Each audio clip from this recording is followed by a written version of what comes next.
오늘 주님께서 주시는 말씀은 마가복음입니다. 마가복음 6장 14절에서 29절의 말씀까지 보시겠습니다. 6장 14절에서 29절의 말씀이고요. 시편 60 신약 62페이지에 있습니다. 저희 여러분이 교독하시겠습니다.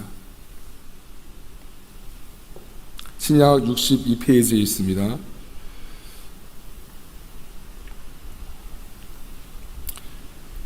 네, 교독하십니다. 이에 예수의 이름이 드러난지라 헤롯 왕이 듣고 이르되 이는 세례 요한이 죽은 자 가운데서 살아났도다. 그러므로 이런 능력이 그 속에서 일어나느니라 하고, 어떤 이는 그가 엘리야라 하고 또 어떤 이는 그가 선지자니 옛 선지자 중에 하나와 같하되, 헤롯은 듣고 이르되 내가 목배인 요한 그가 살아났다 하였더라. 전에 헤롯이 자기가 동생 빌립의 아내 헤로디아에게 장가든 고로 이 여자를 위하여 사람을 보내어 요한을 잡아 옥에 가두었으니, 이는 요한이 헤롯에게 말하되 동생의 아내를 취한 것이 옳지 않다 하였음이라. 헤로디아가 요한을 원수로 여겨 죽이고자 하였으되 하지 못한 것은 헤롯이 요한을 의롭고 거룩한 사람으로 알고 두려워하여 보호하며 또 그의 말을 들을 때에 크게 번민을 하면서도 달갑게 들음이러라. 마침 기회가 좋은 날이 왔으니 곧 헤롯이 자기 생일에 대신들과 천부장들과 갈릴리의 귀인들로 더불어 잔치할세. 헤로디아의 딸이 친히 들어와 춤을 추어 헤롯과 그와 함께 앉은 자들을 기쁘게 한지라. 왕이 그 소녀에게 이르되 무엇이든지 네가 원하는 것을 내게 구하라 내가 주리라 하고, 또 맹세하기를 무엇이든지 내가 내게 구하면 내 나라의 절반까지라도 주리라 하거늘, 그가 나가서 그 어머니에게 말하되 내가 무엇을 구하리까? 그 어머니가 이르되 세례 요한의 머리를 구하라 하니, 그가 곧 왕에게 급히 들어가 구하여 이르되 세례 요한의 머리를 소반에 얹어 곧 내게 주기를 원하옵나이다 하니, 왕이 심히 근심하나 자기가 맹세한 것과 그 앉은 자들로 인하여 그를 거절할 수 없는지라. 왕이 고 시병 하나를 보내어 요한의 머리를 가져오라 명하니, 그 사람이 나가 옥에서 요한을 목베어 그 머리를 소반에 얹어다가 소녀에게 주니, 소녀가 이것을 그 어머니에게 주니라. 합독합니다. 요한의 제자들이 듣고 와서 시체를 가져다가 장사하니라. 아멘. 오늘은 신자됨의 모범답안 세례 요한이란 제목으로 하나님 말씀을 증거합니다. 먼저는 우리 좀 서로에게 격려의 박수 할까요? 네. 너무 여러분 수고 많으셨습니다. 오늘 1일차 집 했는데요. 아침 9시부터, 아니 그 전부터죠. 좀 전 1시 반까지 허리 한번 펴지 못하고 열심히 수고해준 여러분께 깊은 감사를 드립니다. 그리고 하나님께서 참으로 여러분의 그 수고와 애씀을 기쁘게 아름답게 제물로 흠양한 줄로 믿습니다. 또 성도님들께서도 함께 동참해 주신 거 너무나 감사드리고, 모아주신 것들은 기도하고 좋은 곳에 기부하겠습니다. 돌을 이렇게 위로 던지면 땅으로 떨어집니다. 우리가 이것을 깊이 연구해 보지 않더라도 알 수 있는 것은 중력이라는 자연 법칙이 있다는 것을 알기 때문이지요. 사람들은 이 원리를 알기 때문에 굳이 높은 곳에 올라가서 뛰어내리지 않습니다. 마찬가지로 영적인 세계에도 법칙과 원리가 있습니다.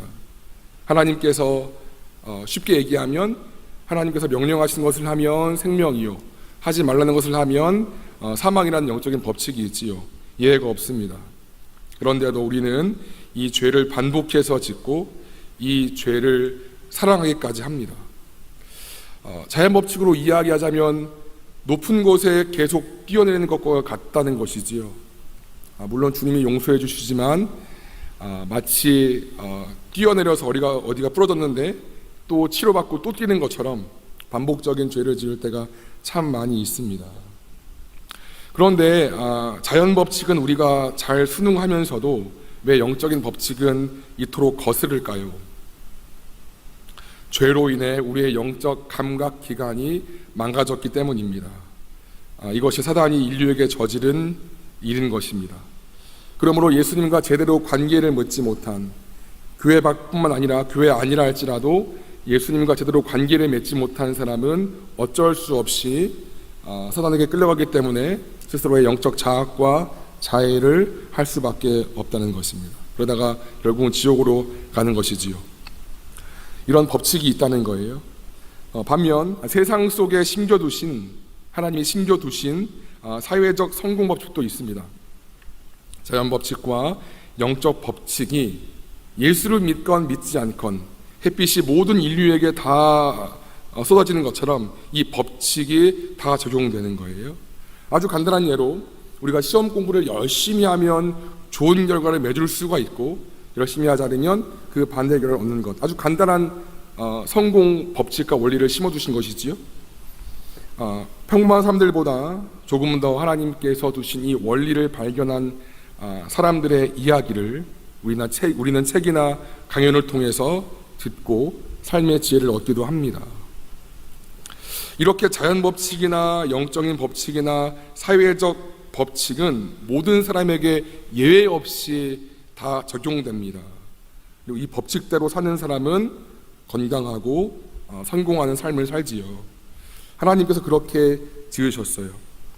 마찬가지로 신앙생활에도 성공 법칙이 있습니다.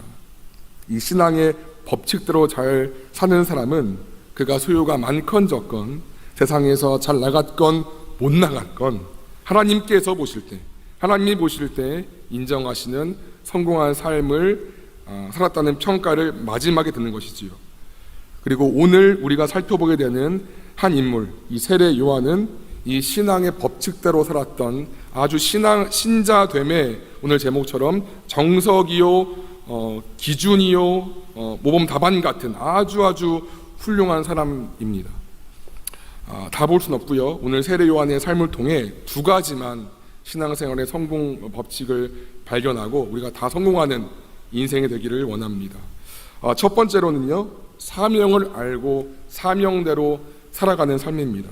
다시요, 사명을 알고 사명대로 살아가는 삶이 그 첫 번째입니다. 요한복음 본문은 아니지만 요한복음 1장 6절에서 8절 말씀을 다 같이 한번 읽을게요. 시작. 하나님께로부터 보내심을 받은 사람이 있으니 그의 이름은 요한이라. 그가 증언하러 왔으니 곧 빛에 대하여 증언하고 모든 사람이 자기로 말미암아 믿게 하려 함이라. 그는 이 빛이 아니요 이 빛에 대하여 증언하러 온 자라.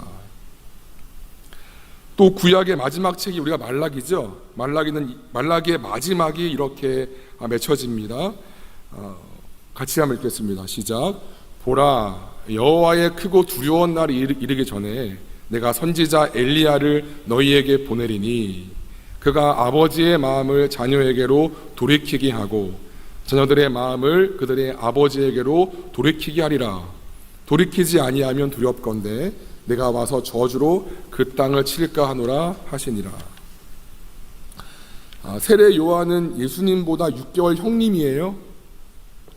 엘리사벳의 그런 자식이고 엘리사벳과 마리아는 친척지간이기 때문에 이 예수님과 세례 요한도 친척간이시지요.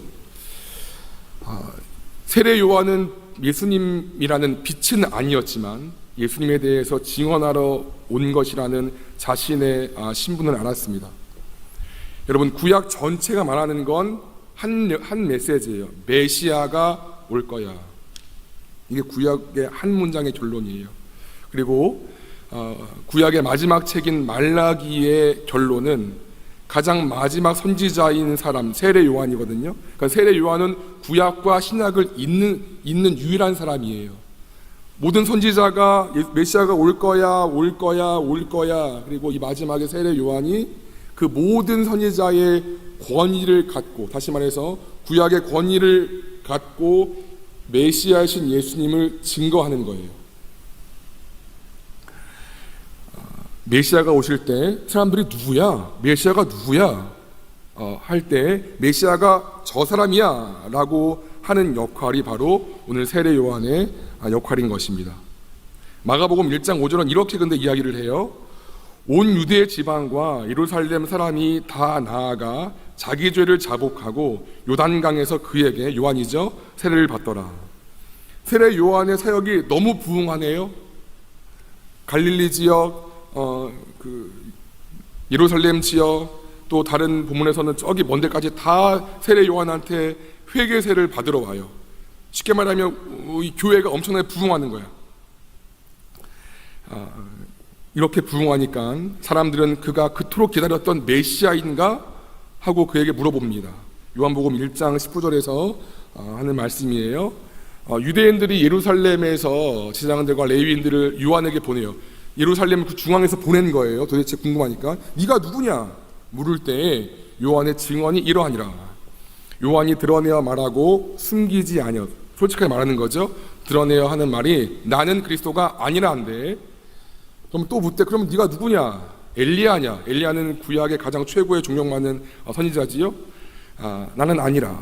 또 묻대. 내가 그 선지자냐? 대답하되 아니라. 그럼 또 말하되 누구냐? 그러면 우리를 보낸 이 중앙위원들한테 답하게 하라.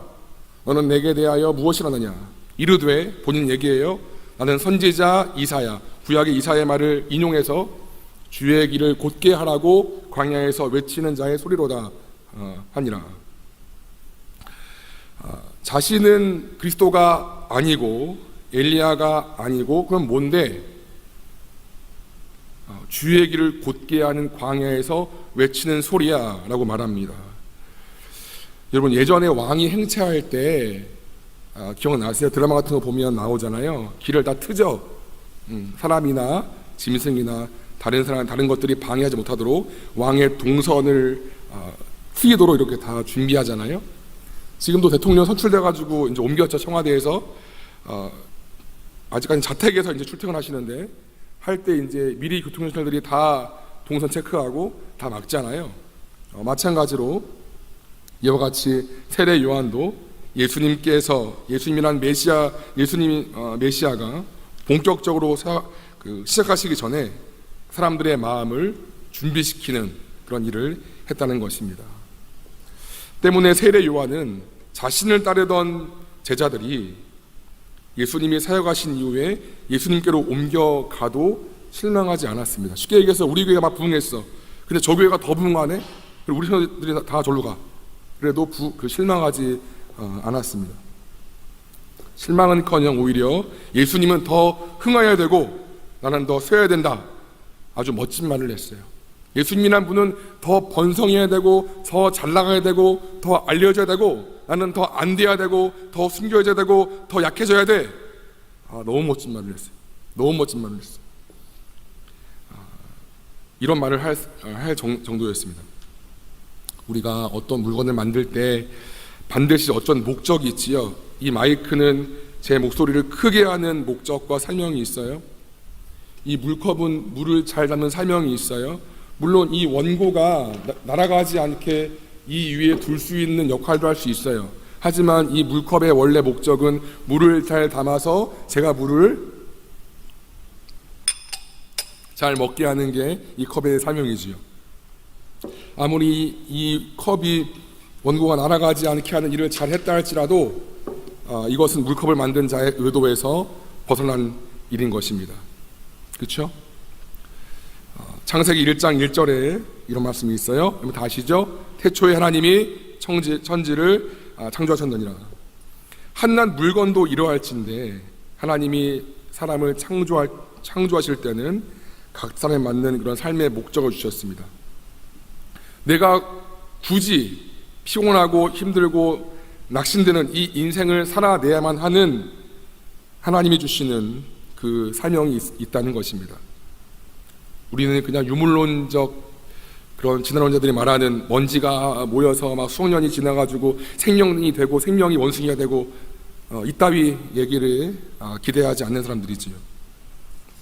때문에 반드시 각자에게 주신 창조주의 목적이 있다는 것입니다. 여러분 혹시 그 베이비박스라고 알고 계세요? 베이비박스?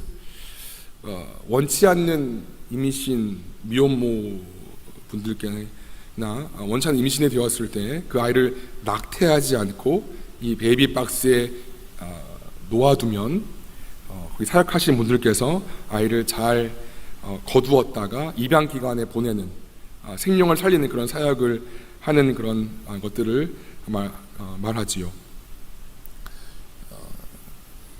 왼쪽 사진이 이 벽 한쪽 측면에 있는 베이비 박스예요.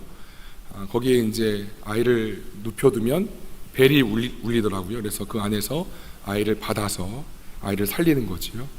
그리고 오른쪽에 계시는 분이 이 사역을 처음 시작하신 우리 주사랑, 사랑이 여기 있지만 주사랑 공동체의 이종락 목사님이십니다.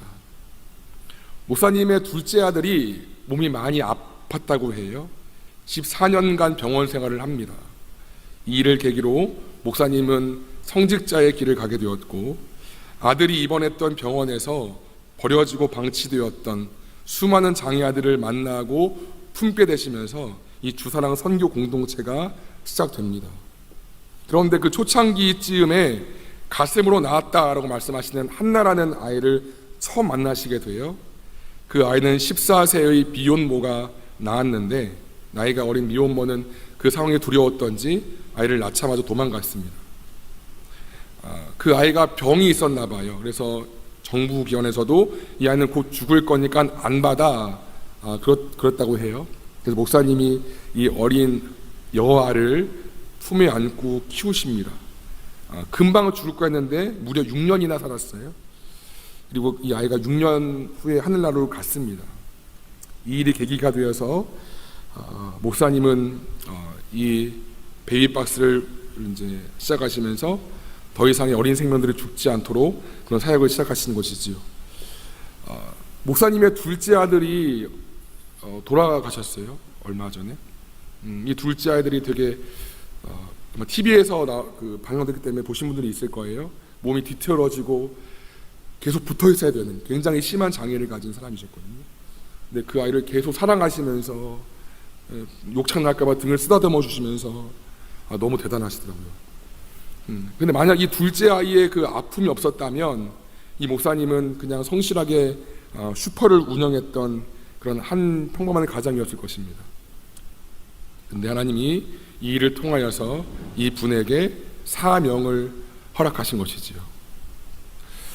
여러분, 하나님은 우리를 절대로 그냥 우연히 창조하지 않았습니다. 여러분, 이게 믿어지세요? 태초에 하나님이 천지를 창조했느니라. 하다못해 이 물컵도 용도가 있잖아요. 이 물이 다 담기는. 근데 천하보다 귀하다면서요, 한 영혼이. 근데 창조주가 우리를 사랑하신다면서요. 근데 아무런 목적 없이 지었다, 그냥 지었다, 우연히 지었다, 어불성설이지요. 나만 할 수 있는 나의 아픔과 나의 경험과 나의 삶에 살아오는 환경과 창조주가 나에게만 허락하신 그 삶의 구비를 통하여 그것을 버무리셔서 나만 할 수 있는 나에게만 허락된 그 사명이 있다는 것입니다. 제가 인찬이의 사명을 못 따라가요. 제가 태연이의 사명을 못 따라가요. 왜? 저는 태연이나 인찬이의 그런 어떤 삶의 환경을 겪지 않았기 때문에. 반대도 마찬가지예요. 그래서 우리가 너무 다 귀한 거예요. 하나님 보실 땐 다 귀한 거예요. 누군가에는 그 사명이 가족 구원일 수 있고요, 누군가에게는 교사로서의 부르심일 수도 있습니다. 누군가는 열심히 사업해서 물질 후원자가 될 수도 있고요, 누군가는 저처럼 전임 사역자가 될 수도 있습니다.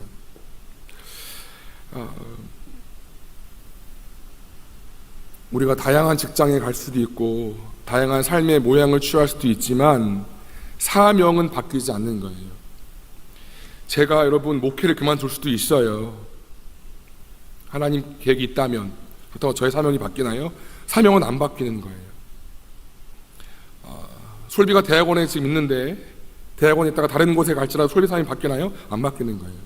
사명은 내가 어느 모양에 있던지 간에 나에게만 주어지는 거예요. 여러분들이 2030 이 시기에 얼마나 바빠요. 취업해야 되고 공부해야 되고 결혼도 해야 되고 자리를 좀 잡아야 되고 너무 바쁘죠. 근데 여러분들이 가장 이 시기에 진짜 마음을 다하여 기도하고 발견해야 할 것은 창조주가 나에게 주신 사명이 무엇인지 아는 것입니다.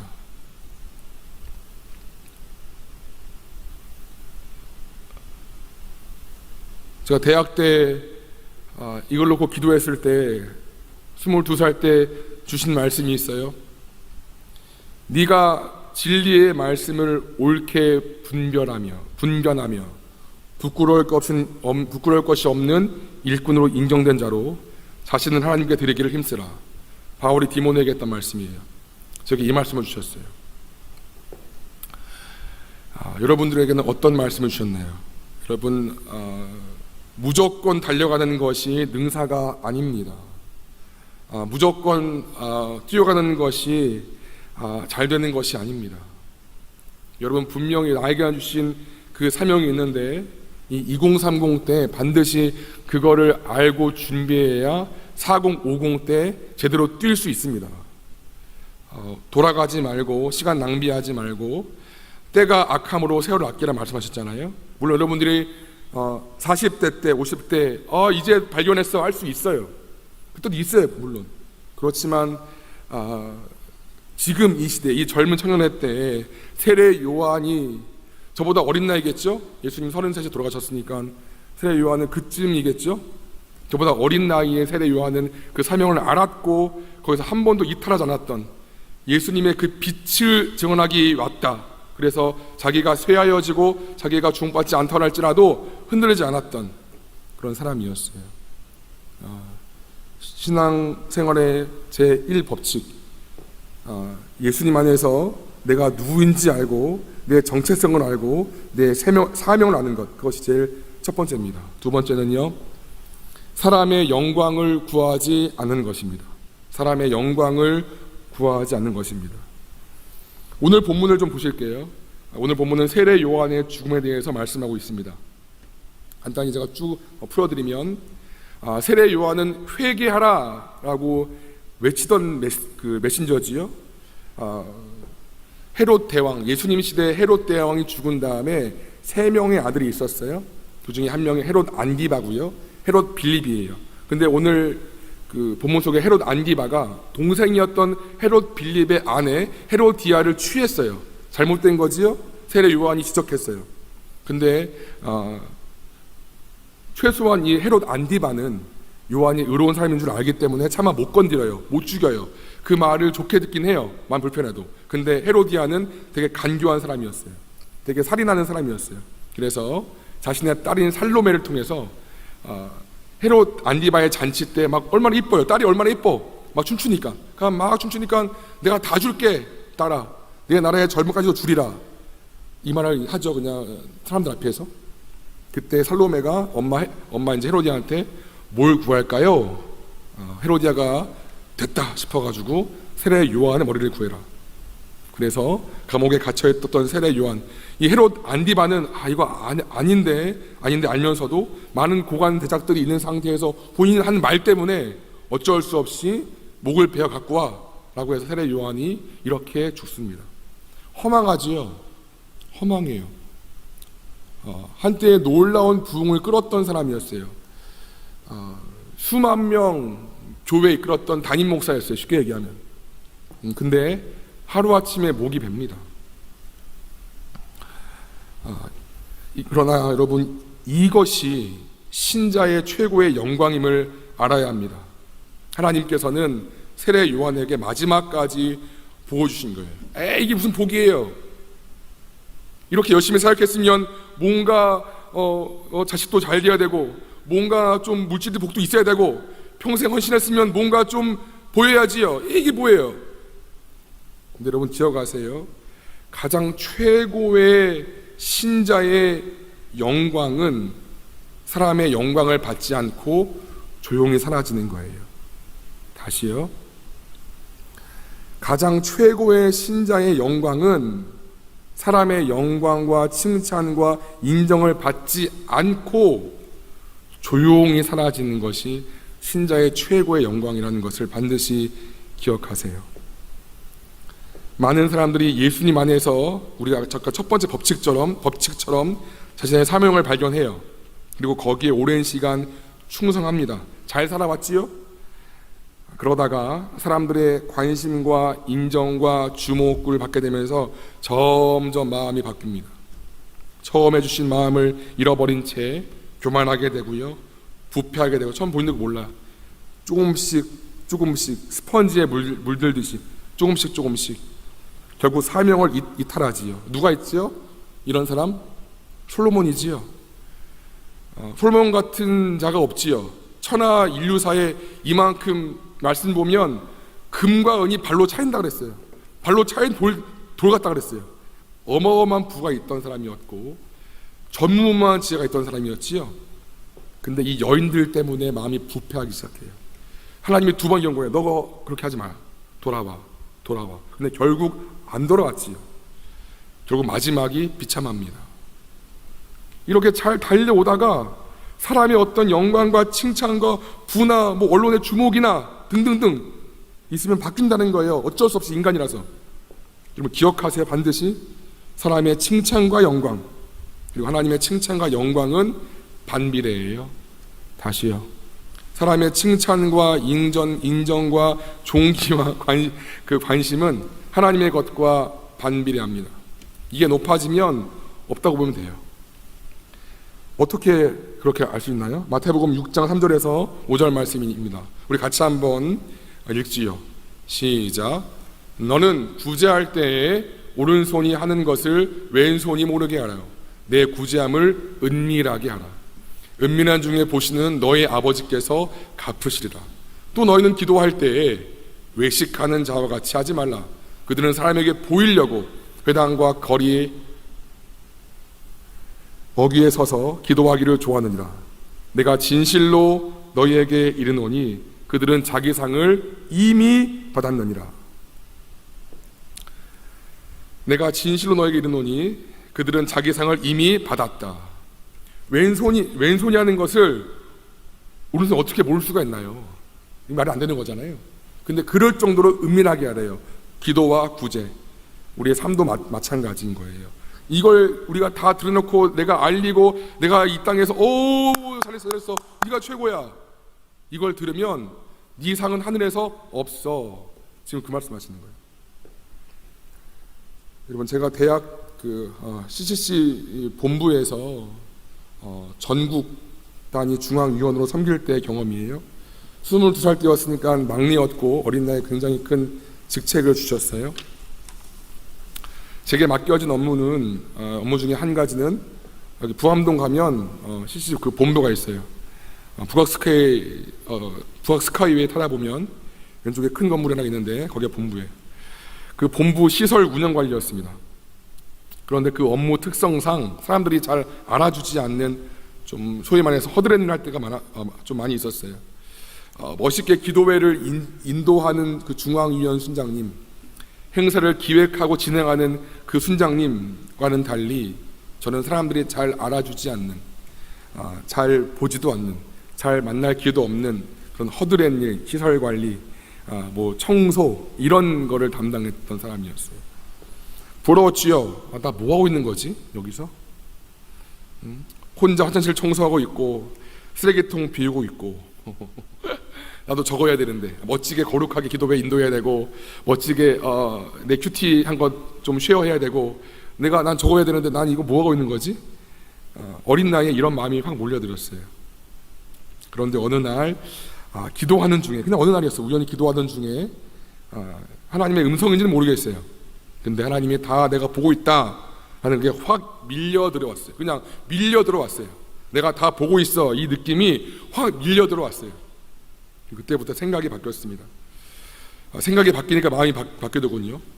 유리창 하나 닦는 것도, 그 바닥에 먼지 하나 줍는 것도 하나님을 바라보고 하면서 하니까 마음이 달라지는 거예요.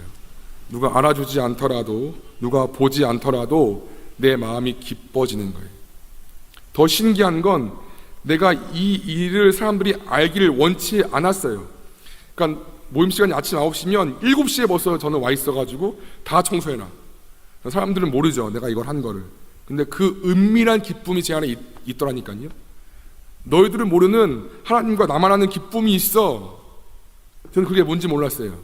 근데 이 말씀을 나중에 묵상하면서 하나님이 왜 기도와 구제를 은밀하게 하는지 그걸 알았어요. 저의 하늘 마일리지가 쌓이는 기쁨이었지요. 하나님이 준 기쁨이구나, 하늘의 상급이 쌓이는구나, 이게 확 느껴지니까 사람의 칭찬과 인정이 없어도 괜찮습니다. 하나님이 알아주시고 하나님이 기억하신다면 그것은 더욱더 순수한 섬김이요 더욱더 강력한 하늘의 상급이 되기 때문입니다. 오늘 본문의 세례 요한의 죽음은 참 허망한 죽음이에요. 잘 나가던 담임 목사에 너무나 허망한 잡혀가서 목배에 나가는 것, 그것도 한 소녀의 춤 때문에 얼마나 불쌍하고 참 초라해요. 근데 이것이 하나님께서 주신 최고의 세례 요한의 마지막 유종의 미 같은 축복이었습니다. 행여나도 사람들의 주목으로 인해 변절될 수 있는 유혹으로부터 세례 요한을 미리 지켜주신 것이고요, 그러므로 사람의 상급이 아니라 완벽한 하늘의 상급을 세례 요한에게 주신 것이기 때문입니다. 여러분, 이럴 때 있죠. 난 이렇게 섬기는데 나 알아주지 않지? 난 이렇게 열심히 했는데, 여러분 뭐 직장에서건 또 오늘 교회에서건 왜 사람들이 나를 몰라주지? 은근히 서운함과 섭섭이가 밀려올 때가 있어요. 나만 섬기는 것 같고 우리가 당연시 되는 것 같고 속이 상하지요, 말은 하지 않더라도. 여러분, 이럴 때 한 번 더 기억하시면 좋을 게, 하나님은 그걸 가장 많이 기뻐하신다는 거예요. 사람이 모를수록 하나님은 더 많이 보세요. 그리고 그것을 하나님께 돌릴수록 가장 완벽한 상급이 된다는 것을 기억하셔야 돼요. 그러면 우리 이제 뭐 서로 격려할 필요 없겠네요? 뭐 서로 뭐 칭찬할 필요 없네요? 아니죠. 물론 공동체 입장이에요. 공동체는 수고하는 사람들의 수고를 알아주고 인정해야 합니다. 이거는 하나님이 기뻐하시는 거예요. 당연히 교회 공동체, 내 옆에 누군가가 잘한 건 우리가 알아줘야 되고, 잘했어, 너무 고마워 라고 인정해 줘야 돼요. 근데 그거는 공동체 입장인 거고요, 그 사람의 입장에서는 이건 덤이에요. 덤. 나를 향한 칭찬과 인정이 없다 할지라도 여기에 흔들림이 없는 이 나의 입장, 그렇다는 거예요. 이해되시죠? 그 마음이 있어야 넘어지지 않습니다. 덤이라는 거는 있으면 좋지만 없어도 땡큐야, 이런 게 덤인 거잖아요. 내가 목자로 섬겼어, 열심히 기도하고 눈물로 뿌리고 내가 임원으로 섬겼어, 열심히 했어, 사람들이 인정해 주는 게 좋죠. 근데 없어도 하나님 앞에서 감사할 수 있는 마음이 되면 참 좋겠다는 것입니다. 조금 불편한 얘기 할까요? 한국교회 은퇴 목사님들, 또 장로님들 계세요. 은퇴하신 분들.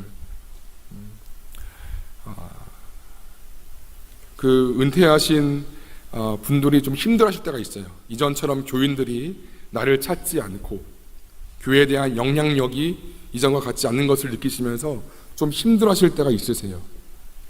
근데 힘들어하실 필요가 없는 게 맞습니다. 그게 당연한 거예요. 하나님이 여러분에게 주신 때, 나의 주신 때가 있으면 목숨 걸고 섬기는 거예요. 그러다가 그 때가 맞춰서 이제는 다음 바턴으로 옮겨가면 묵묵히 조용히 내려놓는 것이 맞습니다. 더 이상 교회의 왈가왈부, 영역을 행사하지 말고, 사무엘처럼 사울 그 왕이 세워졌을 때 사무엘이 한 발 뒤로 물러서잖아요. 그리고 이렇게 얘기해요. 내가 결단코 너희를 위하여 기도하기를 쉬는 죄를 범하지 않겠다. 내가 딴 건 다 쉬는데 내가 너희를 위하여 기도하는 죄를 쉬지 않을 거야. 이것이 물러난 자의 모험이지요. 근데 많은 목사님들 또 장로님들 종종 여전히 뭐 원로다, 징정이다, 이런 말로 인해서 교회와 분란이 있죠. 이거는 잘못된 것입니다. 마찬가지로 여러분도 여러분의 하나님께서 사라지게 하실 때, 저도 언젠가는 이 자리에서 사라지겠죠? 전 조용히 사라질 거예요. 갑자기 조용히. 어쨌든 간에 이게 최고의 영광이라는 것입니다. 다 했어요, 여러분. 적용해 보세요. 나는 그리스도 안에서, 자막 준비가 안 됐나요? 제가 읽어드리겠습니다. 나는 그리스도 안에서 내게 맡겨진, 됐네요. 고맙습니다. 사명을 발견해 나가고 있는 중인가? 나를 어떤 부르심으로 부르셨는지 기도하면서 주어진 일에 최선을 다하고 있는가? 지금 당장 사명을 모르겠어요. 할 수 있어요. 괜찮아요. 내가 열심히 살다 보면 이런저런 겪는 사건을 통해서 내 아픔이, 내 힘듦이, 내 곤고함이 나의 사명을 가리키는 신호등일 수도 있어요. 그 사람에게 허락된, 거기서부터 출발하는 거예요. 어쨌든 두 번째, 나는 사람의 칭찬과 인정을 구하는가, 하나님의 칭찬과 인정을 구하는가. 공동체에서, 공동체란 건 가정이나 교회나 직장 다 서운하고 섭섭한 감정이 들 때 오히려 하나님을 바라보고 기뻐하는가. 우리가 이루어야 할 성공 중에서 최고의 성공은 뭐죠? 신앙생활의 성공입니다. 당연하지요. 그리고 신앙을 성공하기 위해 가장 중요한 것 두 가지는 이 두 가지, 그리스도 안에서 나의 정체성, 나의 사명을 발견하고 사명 앞에 서는 것. 그러면 흔들리지 않아요. 내 유혹의 방어선이 견고한 거예요. 사람이 뭐라 해도 뭐라 하지 않던 내 사명은 이 길이 분명하니까, my way, 내 길이 분명하니까 뭐라도 말든 난 내 길을 가는 거야, 주님 앞에서. 그럼 내 영적 방어선이 견고한 거지요.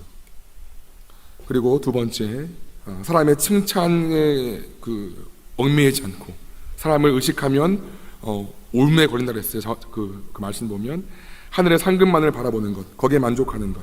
이 두 가지만 확실히 붙잡아도 삶의, 성공적인 삶에 크게 어긋나지 않습니다. 오늘 우리가 살펴본 세례 요한은 구약의 마지막 선견자이자 예수 그리스도의 오심을 준비했던 사람으로서 신자됨의 정석, 신자됨의 모범답안을 보여준 사람입니다. 그래서 예수님은 이런 세례 요한을 가리켜서 여자가 낳은 자 중에 세례 요한보다 큰 자가 없다라고 말했어요. 비참하고 초라한 죽음이지만 예수님이 인정하시는, 여자가 낳은 사람 중에 세례 요한보다 큰 자가 없어 라고 인정을 받을 만큼 훌륭한 사람이었다는 것입니다. 무작정 열심히 달려가는 것이 능사가 아닙니다. 하나님께서 오늘 내게 맡기신 사명이 무엇인지 혹시 모르신다면 지금부터라도 기도해 보세요. 주님, 저는 어떤 부르심 속에 내 삶을 헌신해야 할까요? 내 등 따시고 배부르고 나만 맞는, 마치 한 달란트 가지고 나만 살려고 묻어놓는 거 말고요. 남기는 인생이 되어야 되는 거잖아요. 우리 삶은. 그럼 내가 어떻게 남겨야 할까요? 기도하셔야 돼요. 2030 때 그래야 돼. 그래서 준비하시고 4050 때 쓰임 받는 거예요. 그리고 그때 혹시 사람이 알아주지 않는다 할지라도 은밀한 중에 보시는 하나님으로 인해 만족하며 오히려 기뻐할 수 있는 은혜가 우리 안에 충만하기를 기도합니다. 사람이라서, 그래, 사람이니까 저도 마찬가지예요. 알아주지 않으면 좀 서운하지요. 자연스러운 거예요. 괜찮아요. 그래도 더 그때 하나님 한 번 더 생각하면서 우리의 마음을 주님께 올려드릴 수 있는 은혜가 있기를 원합니다. 하나님께서 오늘 짧게 봤지만 짧게 본 거예요.